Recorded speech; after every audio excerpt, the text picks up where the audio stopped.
안녕하세요. 영신교회 한원민 목사입니다. 4월 7일 화요일 큐티 본문은 마가복음 14장 43절에서 52절까지의 말씀입니다. 제가 본문 말씀 읽어드리겠습니다. 예수께서 말씀하실 때에 곧 12 중에 하나인 유다가 왔는데 대제사장들과 서기관들과 장로들에게서 파송된 무리가 검과 몽치를 가지고 그와 함께 하였더라. 예수를 파는 자가 이미 그들과 군호를 짜 이르되 내가 입맞추는 자가 그이니 그를 잡아 단단히 끌어가라 하였는지라. 이에 와서 곧 예수께 나와 랍비여 하고 입을 맞추니 그들이 예수께 손을 대어 잡거늘 곁에 서 있는 자 중에 한 사람이 칼을 빼어 대제사장의 종을 쳐 그 귀를 떨어뜨리니라.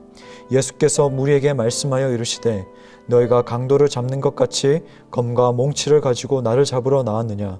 내가 날마다 너희와 함께 성전에 있으면서 가르쳤으되 너희가 나를 잡지 아니하였도다. 그러나 이는 성경을 이루려 함이니라 하시더라. 제자들이 다 예수를 버리고 도망하니라. 한 청년이 벗은 몸에 배 홑이불을 두르고 예수를 따라가다가 무리에게 잡힘에 배 홑이불을 버리고 벗은 몸으로 도망하니라. 아멘. 대제사장들과 서기관들과 장로들에게 파송된 무리가 검과 몽치를 가지고 예수를 체포하러 왔을 때 예수님께서는 아무 저항도 하지 않으시고 성경을 이루어야 한다고 지적하시면서 체포에 협조하셨습니다. 이 장면의 절정은 50절의 말씀, 제자들이 다 예수를 버리고 도망하니라 라는 말씀입니다. 이 사건 전에 예수님과 제자들은 같은 잔을 다 마셨고 모두 예수님과 함께 죽기를 맹세했습니다. 그러나 모두가 예수님을 버렸습니다. 한 청년이 예수를 따라갔지만 그도 잡히자 벗은 몸으로 도망쳤습니다. 예수님께서 사역하실 때에는 많은 사람들 속에서 제자들과 함께 사역하셨지만 고난의 길을 갈 때에는 혼자 외롭게 가셔야 했습니다. 이 본문을 묵상하면서 우리도 예수를 따르려면 이처럼 외롭게 고난당할 각오를 해야 함을 생각했습니다.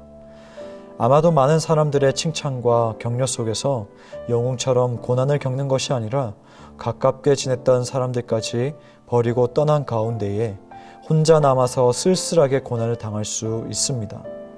배신을 당하고 쓸쓸하게 겪는 고난은 더욱더 견디기 힘들 것입니다.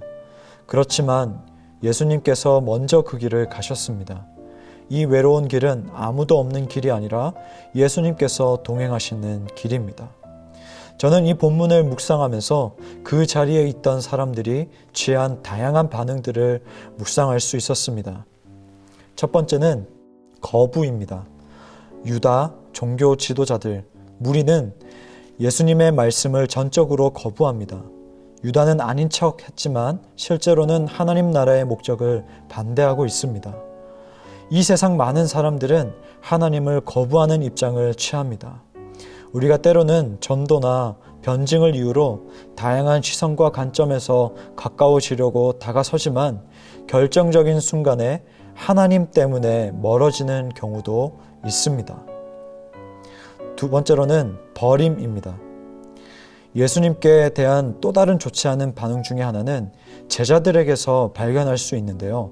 그들은 자신들의 충성을 확신하면서 선포했지만 고난의 첫 번째 징조가 보이자마자 현장에서 모두 도망합니다. 어떤 사람은 사회적 이유나 사업상의 기회들로 인하여서 교회에 출석하는 사람들이 있습니다. 또 다른 사람들은 기독교가 모든 문제를 해결해 주기를 소망합니다. 우리가 3월 내내 마가복음으로 큐티 묵상을 하고 있지만 그러한 것들이 믿음의 기초가 되어 있다면 시험이나 어려움이나 역경이 왔을 때에 그런 것들을 견딜 가치가 없다고 결정하고는 또 다른 방법들로 옮겨가게 돼버립니다. 예수님의 비유에 나오는 돌밭에 떨어진 씨의 모습처럼 기쁨으로 말씀을 받았지만 환난이나 박해가 오면 떨어져 나갈 수밖에 없는 것이지요. 세 번째로는 부적절한 행동입니다. 베드로가 자기 칼을 빼서 치는 좋은 의도를 가지고 행동을 했지만 그렇게 하기 위해서 부적절한 수단을 사용했습니다. 우리는 때로는 좋은 목적이라고 스스로 판단하여서 기독교 신앙을 더 좋게 보이게 하려 할 때에 부적절한 방식으로 혹은 잘못된 동기로 하는 경우가 있습니다. 오히려 이러한 일들은 하나님의 말씀을 왜곡하거나 교회에 대한 부정적인 모습을 증가시킵니다. 마찬가지로 우리가 하나님의 방식, 성경적인 모델이라고 하면서 무분별하게 갖다 붙여 사용하는 일들은 없는지 다시 되돌아보고 점검할 필요가 있습니다.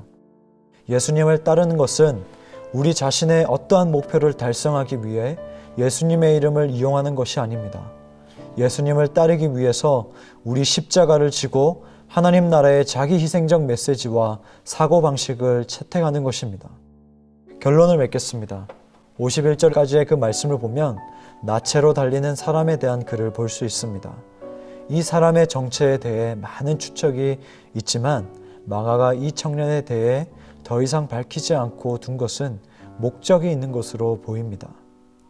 이 젊은이는 예수님이 체포되었을 때에 필사적으로 도망간 모든 사람을 대표합니다.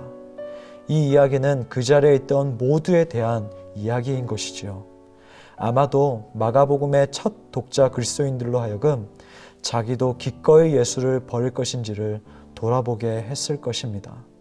그렇다면 오늘 이 말씀을 묵상하는 저와 여러분도 생각하게 될 것입니다. 여러분, 예수님을 버리고 가겠습니까? 십자가를 지고 가겠습니까?